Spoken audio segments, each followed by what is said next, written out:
Finally लेकर के आ चुका हूं प्रश्न बैंक का पार्ट नंबर 2। मेरे प्यारे बच्चों, मैं आपको बता देता हूं, मैंने हिंदी और अंग्रेजी के पेपर का एनालिसिस किया। मैं देखा कि बहुत सारे क्वेश्चन आपके प्रश्न बैंक से देखने को मिल रहा है। एंड इतने सारे क्वेश्चन आ ही रहा है तो क्यों ना हमें एक बार पढ़ लेना चाहिए।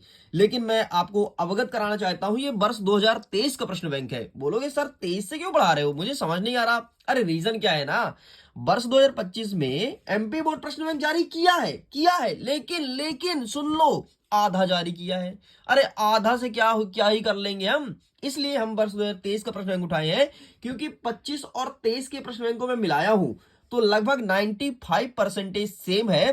तो इससे सारे क्वेश्चंस को कवर करने वाले हैं। सो फटाफट तैयार हो जाओ। इसका पार्ट नंबर 1 ऑलरेडी अपलोड है, नहीं देखे हो तो जाओ जा करके जल्दी से देख लो। देख लीजिए, ये आपके भौतिक शास्त्र अर्थात फिजिक्स विषय का होना है। ब्लूप्रिंट ये है, ब्लूप्रिंट में बदलाव हुआ है, इसलिए इस ब्लूप्रिंट से हमें नहीं देखना है, हमें केवल अपने क्वेश्चन को देखना है। ऑलरेडी पार्ट नंबर 1 में ये 5 पार्ट में कवर कर लिया हूं, ठीक है। ये 6 पार्ट भी मैं कवर कर लिया हूं, कार्य ऊर्जा शक्ति, ठीक है। नेक्स्ट कवर करेंगे आपका अध्याय नंबर 7 से, ठीक है। अध्याय नंबर 7 कहता है कणों के निकाय तथा घूर्णी गति। तो चलिए मैं थोड़ी जूम करता हूं और बेहतर तरीके से पूरे नजर अपने स्क्रीन में करेंगे और सारे क्वेश्चन को अच्छे ढंग से प्रिपेयर करेंगे। चल भाई फटाफट टिक कर जाना कौन कौन से क्वेश्चन आ रहा है, ठीक है। नेक्स्ट पहला प्रश्न कहता है कि कोणीय संवेग संरक्षण का नियम लिखिए, ठीक है। इसे अच्छे से प्रिपेयर कर लेना, ये क्वेश्चन आपके एग्जाम में देखने को मिलेगा। आगे बढ़ते हैं। नेक्स्ट, दो सदिशों के सदिश गुणन के कोई दो गुण लिखिए। मतलब दो सदिशों का क्रम विनिमय नियम, ठीक है। सदिश गुणन के नियम, क्रम विनिमय नियम आपके एग्जाम में आएगा। ऐसा पूछेगा कि सदिश गुणनफल के क्रम विनिमय नियम को समझाइए, ये प्रश्न रहेगा, तो इसे अच्छे से प्रिपेयर कर लो। आगे बढ़ते हैं। नेक्स्ट, यहां से कुछ नहीं आ रहा छोड़ दो, ठीक है। यहां से कुछ नहीं आ रहा, इसे छोड़ दो। नेक्स्ट कहता है द्रव्यमान केंद्र किसे कहते हैं, केवल जानकारी के लिए टिक कर लो, बाकी कुछ नहीं आ रहा छोड़ दो, ठीक है। नेक्स्ट क्या कहता है कि किसी पिंड का जड़त्व आघूर्ण किन किन कारणों पर निर्भर करता है। ये तीनों पॉइंट को अच्छे से पढ़ लेना, क्योंकि 2 नंबर का प्रश्न है ये, बाकी छोड़ दो, कोई दिक्कत नहीं। नेक्स्ट, ये क्वेश्चन 100% देखने को मिलेगा और सभी सेटों में आएगा। कोणीय संवेग एवं बल आघूर्ण में संबंध स्थापित कीजिए। इस क्वेश्चन को अच्छे से पढ़ाई कर लेना। आगे बढ़ते हैं। इसके ऊपर छुपा रुस्तम है, लोटनिक गति किसे कहते हैं, ठीक है। और लोटनिक गति करते पिंड के संपूर्ण गति ऊर्जा ज्ञात कीजिए। इसे अच्छे से प्रिपेयर करना है। बस इस प्रकार से इतना आपको पढ़ना है। आगे बढ़ते हैं अध्याय 8, जिसमें कहता है गुरुत्वाकर्षण, मतलब गुरुत्व की ओर आकर्षण करना। यहां से बहुत सारे प्रश्न आते हैं भाई, इंपॉर्टेंट चैप्टर है। देखो, पलायन चाल नहीं आता यार, पलायन बेग आता है, ठीक है। ध्यान रखना, बेग या चाल दोनों सेम चीज है। ये देखो पलायन बेग, तो पलायन बेग किसे कहते हैं, पढ़ लेना। 2 नंबर का प्रश्न है, पलायन बेग। नेक्स्ट कहता है जी और जी में कोई दो अंतर बताइए। तो ये वाला जी नहीं है, जी सर, ये वाला जी नहीं है। जी मतलब होता है, स्मॉल जी मतलब गुरुत्वीय त्वरण और कैपिटल जी मतलब गुरुत्वाकर्षण, ठीक है। तो इसमें अंतर पढ़ लेना। कितने अंतर पढ़ोगे, कोई 3 अंतर याद करके जाना बस, क्योंकि 3 नंबर का प्रश्न ये पूछा जाएगा। चलो खत्म। आगे बढ़ते हैं। गुरुत्वीय क्षेत्र की तीव्रता किसे कहते हैं, इसे कवर कर लेना, ठीक है। बाकी कुछ नहीं आएगा छोड़ दो, कुछ नहीं आएगा, बिना मतलब का तुम दिमाग मत लगाओ, कोई क्वेश्चन नहीं आ रहा यहां से। नेक्स्ट, एमपी बोर्ड का फेवरेट क्वेश्चन देख लेना। तुम्हारे एक बहुविकल्पीय प्रश्न में भी यहां से प्रश्न आता है, ठीक है। प्रश्न क्या है कि किसी उपग्रह का परिक्रमण काल किसे कहते हैं।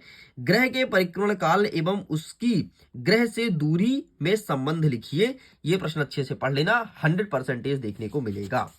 आगे बढ़ते हैं। केपलर की गति का नियम केवल पढ़ लेना, परीक्षा निरीक्षण नहीं आएगा। अरे नहीं आएगा रे, इतना ठोक के कहता हूं भाई, नहीं आएगा मतलब नहीं आएगा। मैं तुमको ज्यादा नहीं पढ़ाऊंगा कि भर भर के दे दिया कि लो पढ़ लो, नहीं, जो आएगा वही पढ़ेंगे, नहीं आएगा नहीं पढ़ेंगे। हाँ, ग्रह के गति संबंधी आवर्तकाल का नियम, ये देख लेना। ग्रह का गति संबंधी आता है, केपलर का नियम आता है। केपलर का नियम 1 सेकंड अगर है तो बेहतर है, ठीक है। हाँ पढ़ ले, ये है भाई, मिल गया, उसे मत करना, ये पढ़ना है। ग्रह की गति संबंधी केपलर का नियम यहाँ पर लिखा गया है, ठीक है। चलो आगे देख लेते हैं।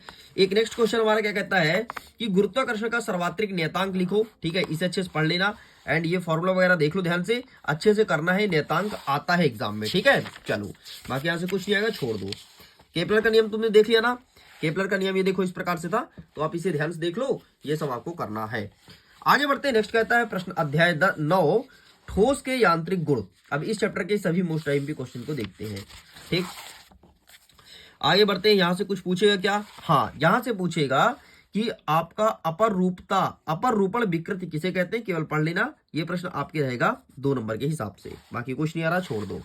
आगे बढ़ते हैं, प्रत्यस्थ व सुघट्ट पदार्थ में अंतर लिखो। ठीक है, वैसे ज्यादातर आपको पढ़ना है प्रत्यस्थ और अप्रत्यस्थ संघट्ट पदार्थ में, लेकिन यहाँ पर सुघट्ट लिखा है तो आप इसे दोनों को अच्छे से देख लेना। ठीक है, चलो बाकी यहां से कुछ नहीं आ रहा, छोड़ दो।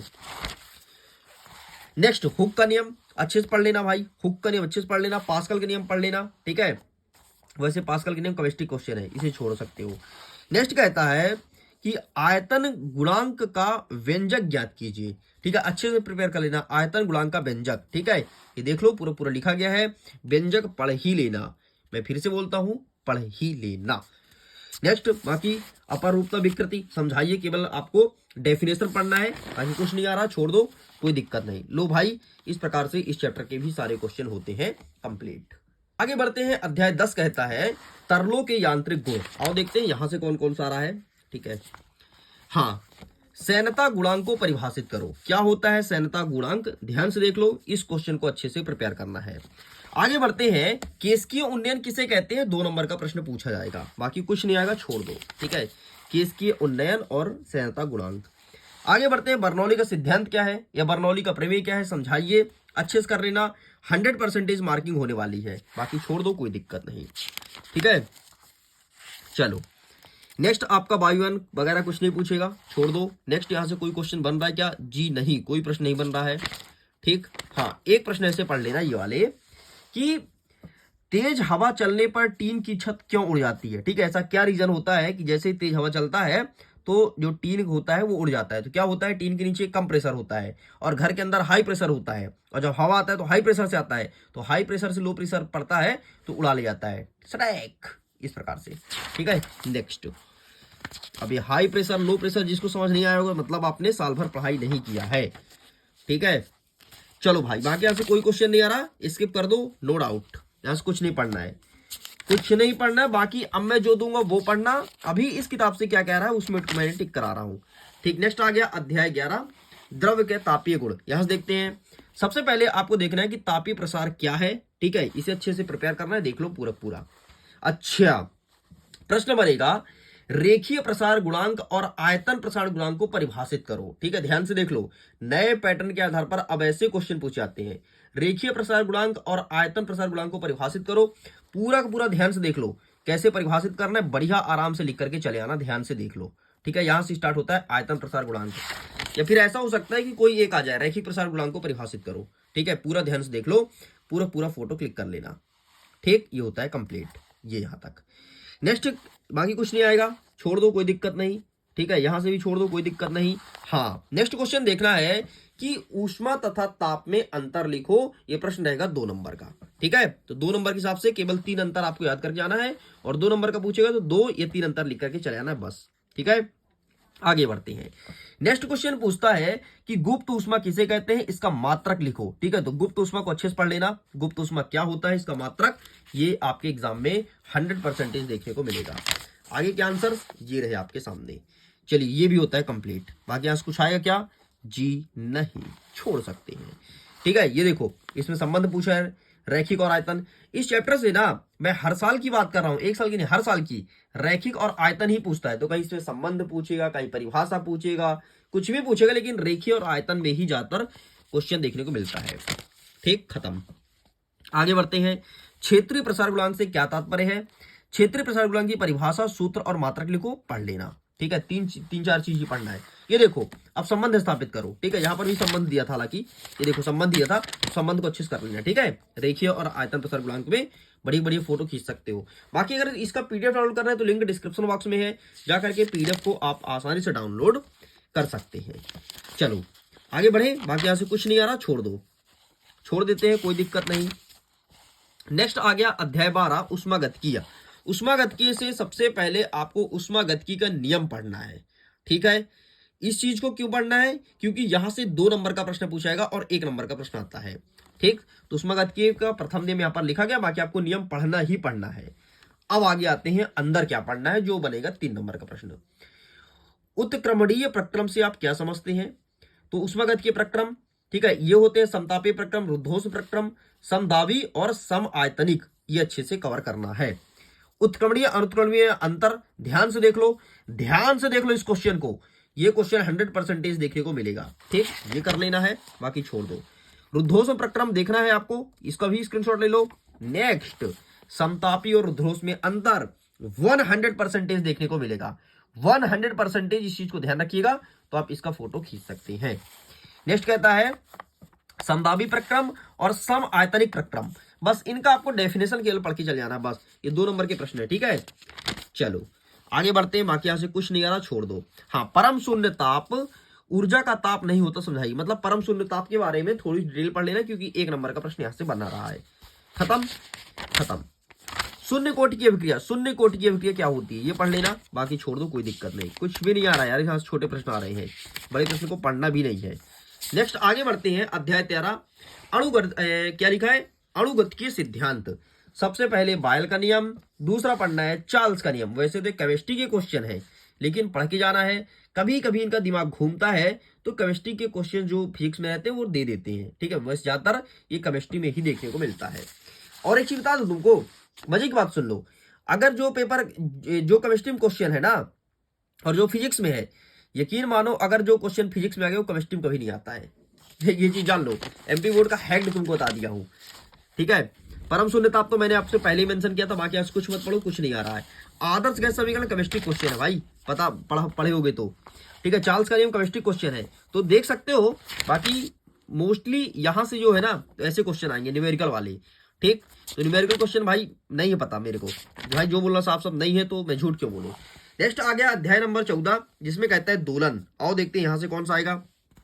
सबसे पहले आपको देखना है सरल आवर्त गति का विस्थापन समीकरण लिखिए। ठीक है, सरल आवर्त गति का ये रहा एंड ये रहा एंड ये रहा, इतना कंप्लीट करेंगे। आगे बढ़ते हैं।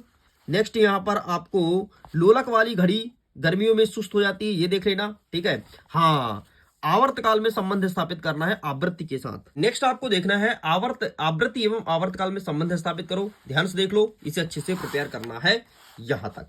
चलो आगे बढ़ते हैं। नेक्स्ट आपको देखना है कि सरल लोलक किसे कहते हैं, आवर्त काल का व्यंजक व्युत्पन्न कीजिए। तो ये रहा आपके सामने सरल लोलक, आप इसका फोटो खींच सकते हैं एंड ये रहा। तो प्लीज टेक अ स्क्रीनशॉट, बस इसे बढ़िया अच्छे से फोटो क्लिक करके लिख देना। ठीक है, सरल लोलक ध्यान से लिख लो, पता होना चाहिए सरल लोलक के नियम। ठीक है, सरल लोलक आपके एग्जाम में देखने को मिलेगा, 100% मार्किंग होगी, इस चीज को ध्यान रखिएगा। अंतिम 15 पाठ तरंगे, यहां से आपको कुछ और नहीं पढ़ना है, सिंपल सा प्रगामी तरंगे पढ़ना है। ध्वनि के व्यतिकरण के से क्या तात्पर्य ये पढ़ना है, आंसर के स्क्रीनशॉट ले लो।